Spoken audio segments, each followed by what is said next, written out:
হেলিকপ্টারে করে বউকে ঘরে তুলেছিলেন বেশ রাজকীয়ভাবে। হাজারো ক্যামেরার ফ্ল্যাশ, লাখো মানুষের হাততালি আর সোশ্যাল মিডিয়ার অভিনন্দনের জোয়ারে ভেসে গিয়েছিল সেই মুহূর্ত।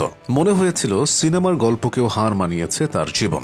অথচ আজ সেই একই মানুষের চোখে শুধুই পানি। যার টাকায় একসময় পরিবারের অভাব দূর হয়েছে, আজ অঢেল সম্পদ থাকলেও তিনি কিনতে পারছেন না একটুখানি পারিবারিক শান্তি। বলছিলাম জনপ্রিয় প্রবাসী তারকা মানিক মিয়ার কথা। শূন্য থেকে লাখপতি হওয়া এই যুবকের সাজানো সংসার আজ ভেঙে পড়েছে তাসের ঘরের মতো। মানিক মিয়ার জীবনটা কোনো সাধারণ টিকটকারের ভাইরাল হওয়ার গল্প নয়, এটি এক জ্বলন্ত আগ্নেয়গিরির উপর হেঁটে আসা লড়াকু সৈনিকের গল্প। কেননা যে বয়সে তরুণেরা প্রেম, আড্ডা আর ঘোরাঘুরিতে ব্যস্ত থাকে, সেই বয়সেই তিনি কাঁধে তুলে নেন সংসারের পুরো বোঝা। ভাগ্য বদলানোর আশায় পাড়ি জমান সুদূর সিঙ্গাপুরে, হয়ে ওঠেন এক আপোষহীন যোদ্ধা। পয়সা বাঁচাতে থাকেন খেয়ে না খেয়ে, এমনকি বিরত থাকেন ঘুরে বেড়ানো থেকেও। কিন্তু এত কিছুর পরও ভাগ্য তার সহায় হয়নি, কেননা বাংলাদেশি হওয়ায় বিদেশি মালিক সিদ্ধান্ত নেয় তাকে বরখাস্ত করার।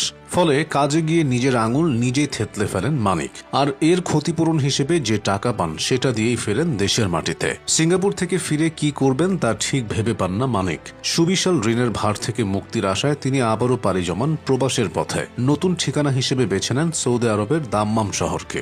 বিশ্বাস করবেন কিনা জানি না, বাবা মায়ের মুখে হাসি ফোটাতে এই ছেলেটা একবারও ভাবেননি নিজের কথা। মরুভূমির তীব্র গরমে দিনের বেলা হাড় ভাঙা খাটুনি আর রাতে বড়লোকের ফেলে দেওয়া নষ্ট ইলেকট্রনিক্স কুড়িয়ে তা বিক্রি করা, এভাবেই তিল তিল করে শুরু করেন টাকা জমানো। সহকর্মীরা যখন ঘুমে, তিনি তখনও জেগে থাকতেন কন্টেন্ট বানানোর নেশায়। সেদ্ধ ডাল খেয়ে দিন পার করা ছেলেটি তখনও জানতেন না এই ঘামঝরা ভিডিওগুলোই একদিন তার ভাগ্য বদলে দেবে। প্রবাস জীবন মানেই যে রাজকীয় জীবন নয়, বরং এক বুক চাপা কান্না। মানিক সেটাই তুলে ধরতে শুরু করেন তার ভিডিওতে। আর তাকে পাহাড় সমান কষ্ট করতে দেখেই যেন মুখ তুলে তাকান ভাগ্যদেবী। ধীরে ধীরে তিনি হয়ে ওঠেন কোটি বাঙালির আবেগের নাম। এমনকি দেশে ফেরার পর এতটাই জনপ্রিয় হন যে ভক্তদের ভালোবাসার ভয়ে তাকে রীতিমতো লুকিয়ে থাকতে হতো। পরিশ্রম দিয়েই নিজের গল্প বদলে ফেলেন মানিক।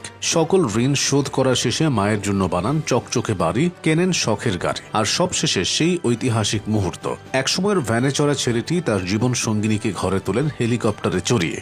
যা দেখে মনে হচ্ছিল মানিক মিয়া গোটা পৃথিবীকেই দেখিয়ে দিলেন চেষ্টা করলে সবই সম্ভব। টাকা, খ্যাতি, সম্মান কিংবা ভালোবাসার স্ত্রী, ধীরে ধীরে সবই হয় মানিকের। কিন্তু তারপরেও যেন আজ তার কিছুই নেই। কেননা সম্প্রতি একটি ভিডিওতে এই কন্টেন্ট ক্রিয়েটর জানান তার ছোট্ট মেয়েকে ফেলে রেখে বাবার বাড়িতে চলে গেছেন তার স্ত্রী। মূলত মা ছেলের অতিরিক্ত ভালোবাসায় বিরক্ত হয়ে নাকি এমন সিদ্ধান্ত নিয়েছেন মানিকের ভালোবাসার মানুষ। কাঁদতে কাঁদতে মানিক ভক্তদের জানান কিছুতেই তার স্ত্রী চান না শাশুড়ির সাথে থাকতে। এদিকে মানিকও নাছোড়বান্দা, মাকে ছাড়া যেন তিনি কিছুই বোঝেন না। তার দাবি যে মা তাকে পেটে ধরেছেন, কোনো কিছুর বিনিময়ে তিনি সেই মাকে ছাড়বেন না। সৃষ্টিকর্তার কি আশ্চর্য লীলা একবার ভাবুন। যে মায়ের জন্য মানিক নিজের যৌবনকে মরুভূমির তপ্ত বালুতে উৎসর্গ করলেন, আজ সেই মায়ের সাথেই বনিবনা না হওয়ায় চলে গেছেন তার স্ত্রী, রেখে গেছেন ফুটফুটে কন্যাকে। মা নাকি বউ, এখন কাকে বেছে নেবেন মানিক? এই দ্বন্দ্বে ক্ষতবিক্ষত আজকের এই সফল তারকা।